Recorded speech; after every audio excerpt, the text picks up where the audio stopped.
This is the machine that you've taken home to commence your CPAP therapy. What I've done so far is preset the device. I've taken it out of the bag and I've just plugged in the power cord at the rear of the device. The power cord can be plugged in this way, or you can turn it around and plug it in this way, depending on your bedroom setup. At the back of the machine is the air entry, so just make sure this is not pushed up hard against a wall or cupboard to allow the air to enter.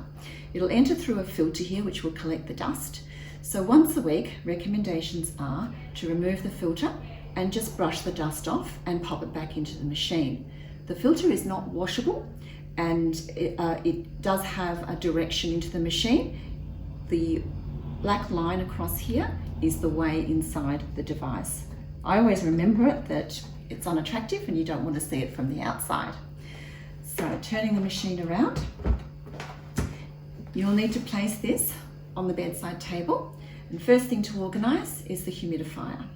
So we recommend the use of distilled water to keep our units clean, and also to ease the cleaning for yourselves as well, but it also keeps the machines in good condition.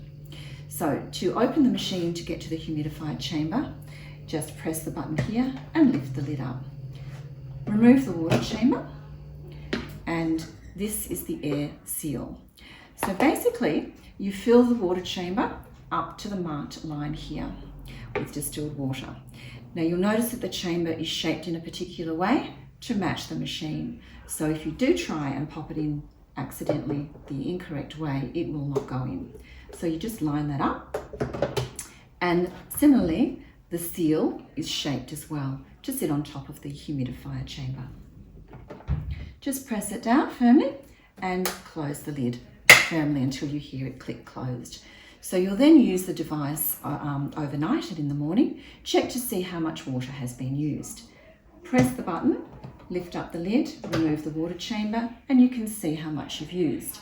Now with distilled water, you do not have to empty the chamber every day and change it over, but if you're using tap water, it is recommended that you do that, and you'll need to wash every day. Distilled water, you can just top it up for 2 or 3 days, and then after 2 or 3 days, you'll actually remove the seal and open up the water chamber, empty it out, and just wash this in warm soapy water.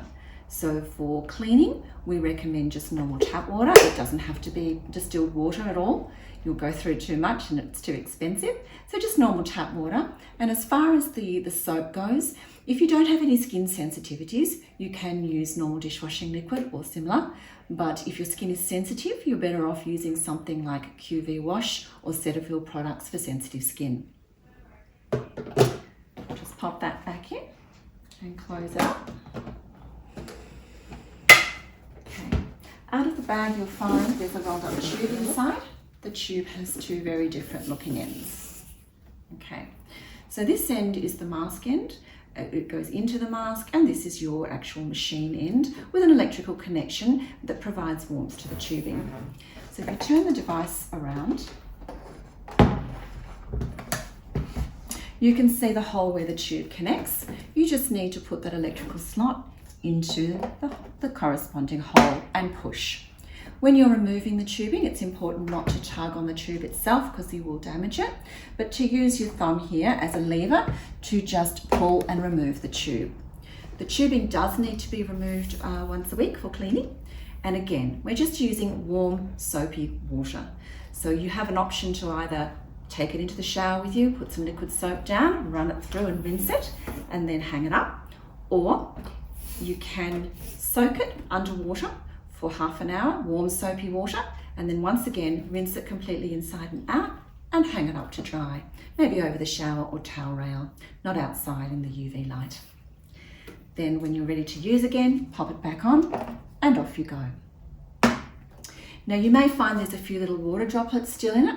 That's not a concern unless it's coming through to the mask and disturbing you. But if you are bothered by it, you can always attach the machine and attach the tubing to the machine and run the device to dry out the tube if you wish. All right, so you're all set up now and ready to start treatment. So basically, we've got the on-off button here, and one single press and the machine will start to run.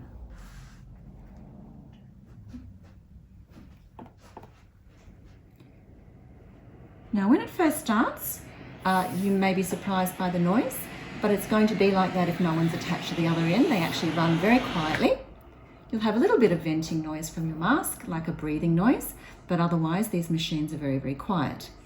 If you're going to start your therapy and you're finding that that airflow is a bit too strong for you, it does depend on how your machine is set, but you can try going back to the start button and just holding the device button in until the sound drops, or the screen will actually show a little triangle which indicates that it's dropped down low, and while you're going off to sleep it will slowly rise. If that feature is not available to you, contact the clinic and we'll talk about the difficulties that you're having and advise you on what we can do for you in that situation.